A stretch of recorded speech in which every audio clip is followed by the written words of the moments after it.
আমাদের এই সংবিধানে পরিষ্কার উল্লেখ করা আছে, পরিবারতান্ত্রিক বাংলাদেশ না গণতান্ত্রিক? গণপ্রজাতন্ত্র না পরিবার প্রজাতন্ত্র? গণপ্রজাতন্ত্র না দল প্রজাতন্ত্র?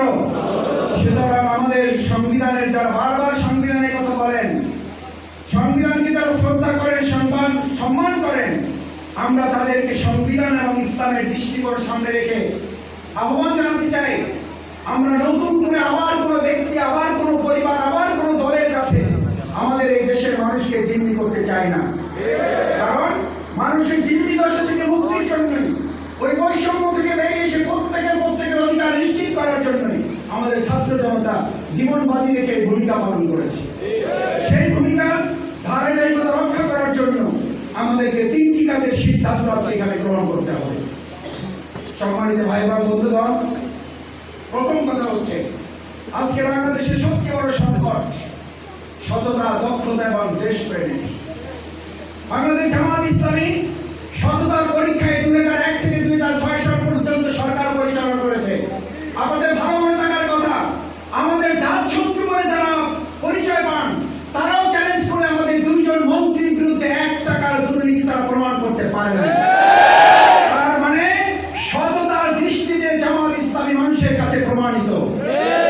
যোগ্যতার দৃষ্টিতে বাংলাদেশ জামাত ইসলামীকে মনে করা হতো, কেউ কেউ বলতেন বাংলাদেশ জামাত ইসলামীর নেতারা শুধু মসজিদ পরিচালনা করতে পারে, জামাত ইসলামীর নেতারা শুধুমাত্র মাদ্রাসা চালাতে পারে, শুধু ইমামতি করতে পারে, শুধু মিলাদ শরীফ করতে পারে, শুধু কবর জিয়ারত জানাজা করতে পারে। কিন্তু বাংলাদেশ জামাত ইসলামী তৈরি করা জনশক্তি সংসদ সদস্য হতে পারে, মন্ত্রণালয় পরিচালনা করতে পারে এবং সেটাকে মডেল করতে পারে। এই দক্ষতার প্রমাণ বাংলাদেশ জামাত ইসলামী দেশবাসীর কাছে রাখতে সক্ষম হয়েছে। আলহামদুলিল্লাহ, আলহামদুলিল্লাহ, আলহামদুলিল্লাহ। আল্লাহ আমাদের গর্ব অহংকার মাফ করুন। আল্লাহর একান্ত দয়া। আজকে বাংলাদেশের সবচেয়ে বড় সংকট সততা কিছুটা থাকলেও, যোগ্যতা কিছুটা থাকলেও আজ বিশ্বাস করা কঠিন কে এই দেশপ্রেমিক আর কে দেশদ্রোহী। কারণ আমাদের এই দেশকে অঙ্গরাজ্য পরিণত করার জন্য 15.5 বছর মূলত আমাদের উপর জুলুম করা হয়েছে।